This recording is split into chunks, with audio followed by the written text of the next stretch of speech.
So today, inshallah, we're taking a look at our theme for this month being Al-Sunan Al-Illahiya, divine ordinances, divine consistencies, divine laws, however you would like to translate it.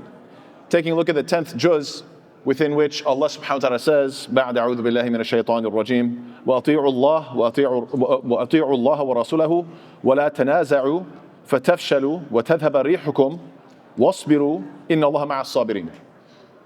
Allah ta'ala says, and obey Allah and His Messenger, and do not dispute and thus lose courage, and then your strength would depart. Be patient, and indeed Allah is with the patient. It's a very important qa'idah, a very important principle, a very important concept that we have to recognize, which is that excessive disputation, argumentation, what does it do? It leads to losing one's courage. Allah subhanahu wa ta'ala is telling us that for the general believers, for the general masses, and even more particularly, especially in times of war, you do not want to fall into tiny squabbles when facing the enemy. Why? Because you want to feel that the person next to me is on my side and we need to have a united front. Now, of course, there are other ayat that talk about at-tanazu'. For example, Allah Ta'ala says, فَإِن تَنَازَعْتُمْ فِي شَيْءٍ فَرُدُّوهُ إِلَى اللَّهِ وَالرَّسُولِ. Allah says that whenever you differ about something, then you should refer it back to Allah and His Messenger. This is for الَّذِينَ آمَنُوا, those who believe, but particularly those who can do so. Many of us can't. Many of us are not knowledgeable enough in Quran and Sunnah to navigate those texts, and unfortunately we fall into dispute anyway. I think this is halal, I think this is haram, I think this is what is Islamically correct or incorrect. Brother, if you don't have the tools to do so, what are you doing? And so, for the majority of us, we should simply try to avoid debating about topics that we're not familiar with. Why? Because it's going to destroy our unity. It's going to take away our enthusiasm. And so, tafshalu means you become cowardly, or it means you become weak.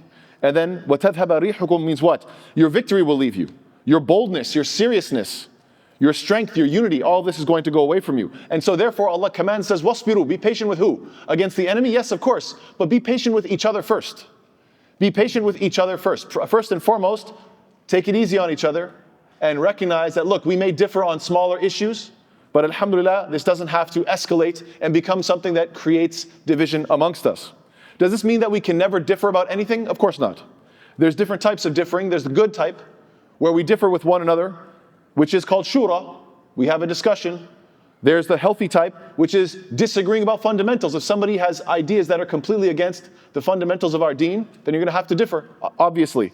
And so long as you're using evidence and good manners, there's nothing wrong with differing. However, the bad kind of differing is when you are fighting, becoming rude and harsh, and it's all about egos, fighting about small, trivial matters, or about matters in which there's a valid difference of opinion.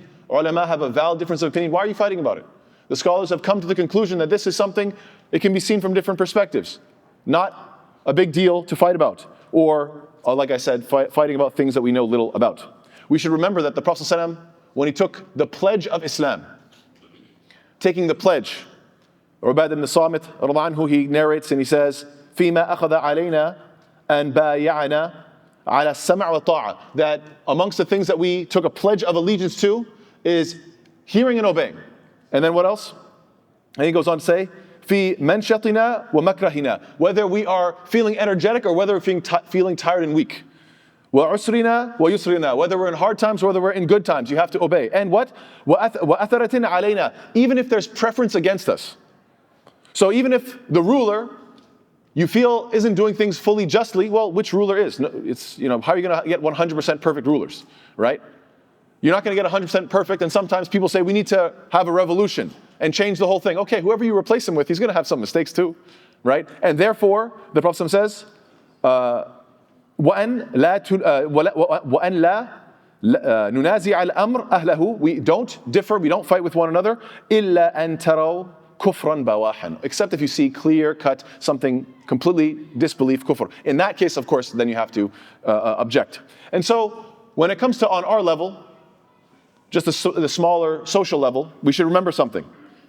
When we are dealing with believers, there should be a certain feeling.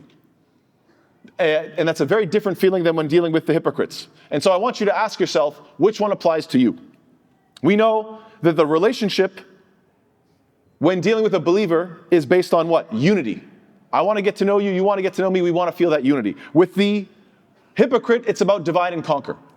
The hypocrite wants to gather information so he can share it, so he can gossip, so he can spread rumors to create small amounts of division. Why? Because when everybody's divided, when everybody's feeling weaker, that's when he could stand up above everybody else. So it's divide and conquer. Conquer how? Through bragging, through posturing, through grandstanding, and through small put-downs, letting you know you're not that great.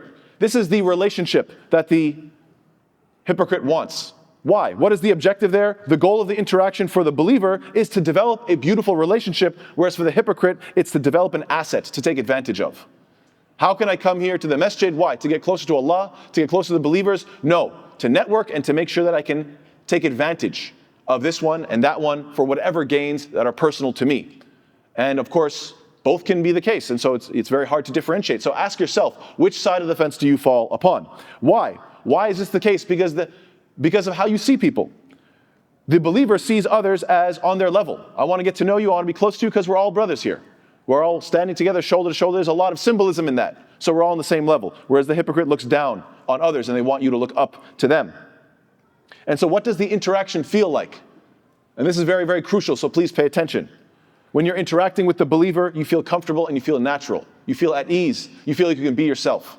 Whereas when you are dealing with the hypocrite, you feel like you're walking on eggshells. You have to be very cautious of what you say.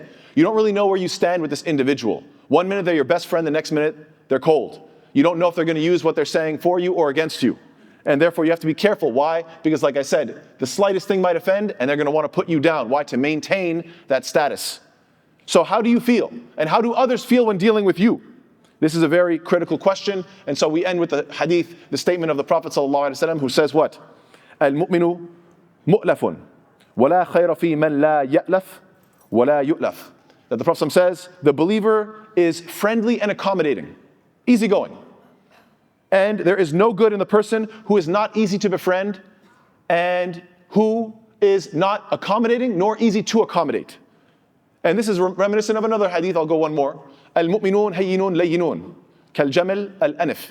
That the believers are easygoing, calm, relaxed people, just like a what? The camel that has reins on it. We all know, I'm sure, whether it be a horse or any other animal that has reins on it, you can just walk this way and it follows.